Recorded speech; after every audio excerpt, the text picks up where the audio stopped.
Welcome to SBR Sports Picks. I'm Peter Loshak. He's Mike Brenner. We are the Odds Couple. We come to you from sportsbookreview.com. It's week 5 in the NFL. It's Tuesday, and it's that time of the week again. The Doug Upstone Show, right? I got to break in and say this because this is my first full football year with SBR. This is my favorite show. Yeah, I love doing this with Doug. I love his breakdown. No, Yeah. I love the breakdown. I love the chemistry, and I can't wait to hear what Doug's got today. And the winning record probably doesn't hurt either. Doesn't hurt right? a damn thing. I believe that, Doug, you went 2-1. I know you nailed the over. I know you nailed the Rams, but I think your third pick was a loser. How'd you do last week?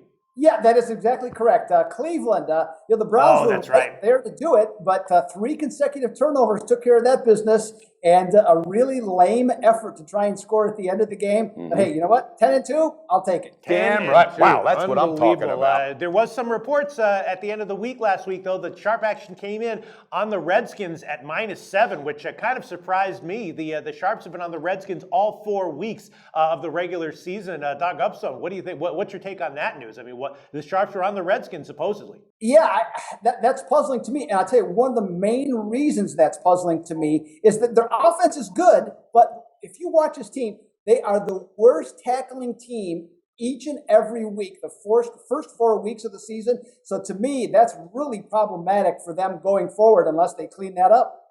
Look at that. And I got to say this as well. I say this with all due respect. John Gruden was one of my favorite coaches, but Jay Gruden, I think, is not the man for the job. I think this guy should have stuck with arena football or became a position coach. With all due respect, he does not know how to lasso that team, and they're not buying what he's trying to sell. All right. Well, let's get to it. He's got a little Brian Kelly in him. He doesn't ever want to take the blame. Exactly. He's always pointing fingers. And my mom always told me, if I'm pointing a finger, I got 3 pointing back at me.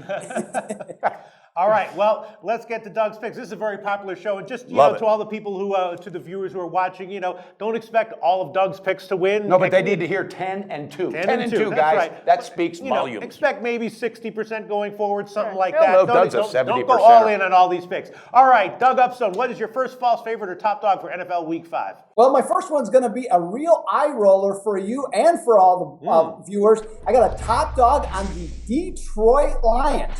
Now, I understand that completely. The Lions have lost 3 in a row. They look totally unprepared last week for Chicago and getting beat. And Golden Tate has turned into a real negative with this organization, at least to this point. But to me, I look at Jim Caldwell, and this is the perfect Jim Caldwell situation. The team looks lost. They're not doing anything right. And all of a sudden, they step up for no apparent reason. Now, Philadelphia has been the biggest shocker so far in the NFL. But this time of year, when you start looking at different teams, you take a team that's at its highest point and you take a team at its lowest point, and I think this is a really good time to look at the underdog. Now, the Lions come to this game. We actually got a little extra value because the last I saw it was up to +3.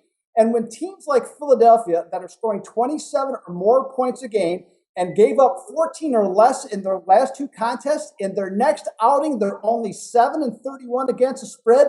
Gentlemen, I got Detroit as a top dog this week. Wow. You know what? I got to say this, Doug, because when I was searching my games this week, that game just kept sticking in my head. And a good friend of mine said, hey, I'm going to put the Eagles on a parlay. I said, hold on, all right, because this Carson Wentz is the real deal. But there's nobody that could tell me that the Lions have not looked at that film of what happened against Pittsburgh when they shellacked Pittsburgh. They have pounded that film into their head. So they're going to attack a different way. And even though Golden Tate, and I totally agree, he's a distraction.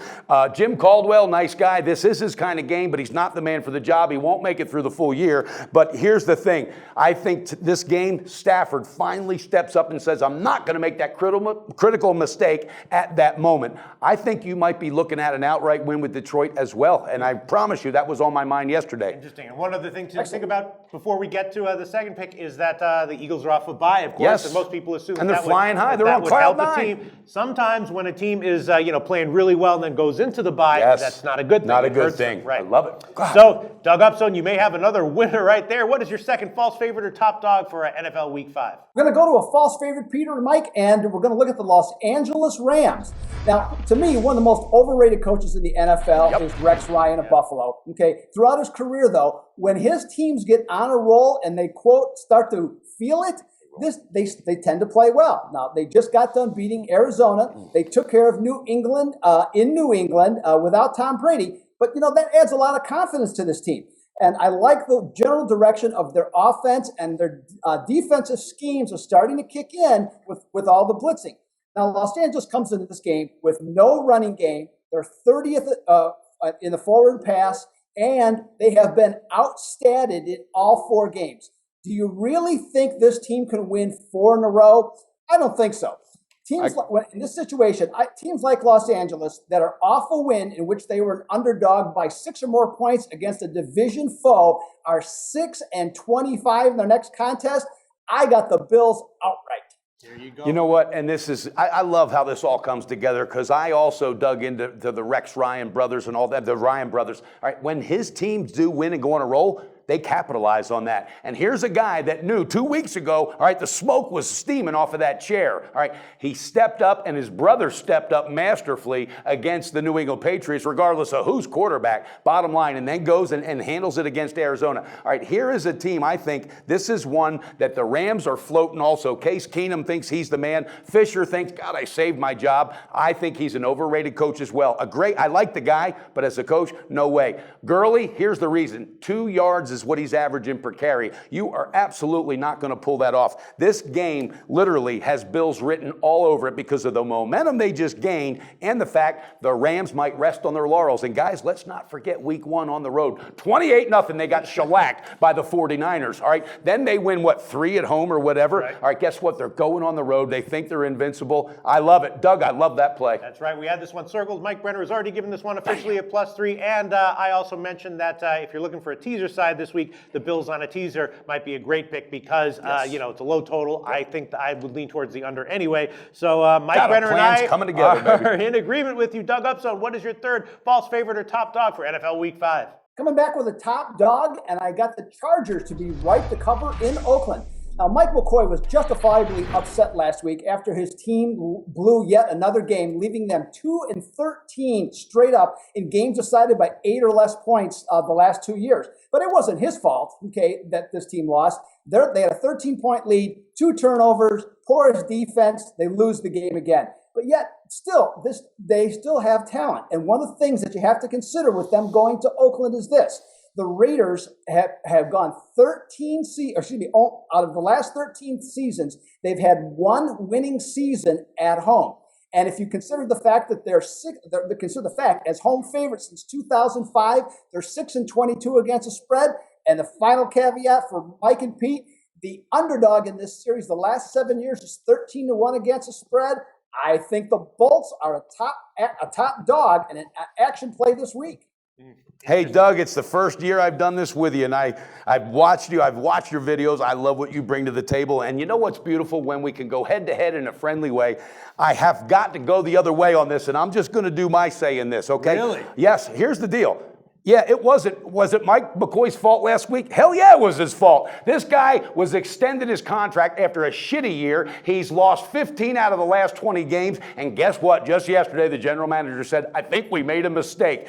This guy has nobody on that team that thinks he can get it done. Phillip Rivers and him are having a little headbutt right now that not a lot of people know about. And here's the thing. Phillip Rivers has lost his faith in this organization. Oakland, I'm telling you, this team is not flying too high. This is the real deal. Derek Carr, Amari Cooper, and Michael Crabtree are the real deal. Jack Del Rio's taking a little bit slower time to get that defense up. But right now, emotion and momentum, this team cannot lose against the Chargers, and I've got to go the other way. And if I lose it, I'll fly you down to Costa Rica. I promise, Doug, I'll fly you to Costa Rica, and we will do a show live here in the studio. But I have got to go the other way. I think the Chargers have mailed it in. Right, well, I was scratching my head about McCoy's not going to make it through the year. Right. In general, I'm high on the Chargers on the Raiders overall. Doug Upstone, what do you have to say about Mike's rebuttal there?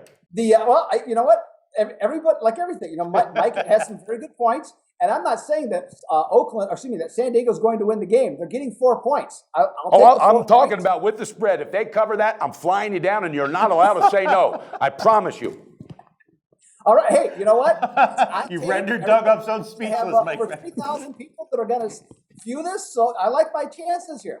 All right. I love it. Very nice show, guys. Once again, Doug Upstone. Well, again, before we close out, and again, we go head to head, but hey, Doug, my dad always said opinions are like belly buttons. We all got one. And it's nice news to you that your two big plays this week, none of them showed up in Doug's assessment this week. No, they didn't. The Steelers Nope. and the Pats. Doug Upstone did not. Those could easily have been identified as false favorites. He did not with either of those games. All right, Doug Upstone, thanks so much. Win or lose, we'll be back next week with you for NFL Week 6. See you, Doug. Excellent, gentlemen. Thank you much.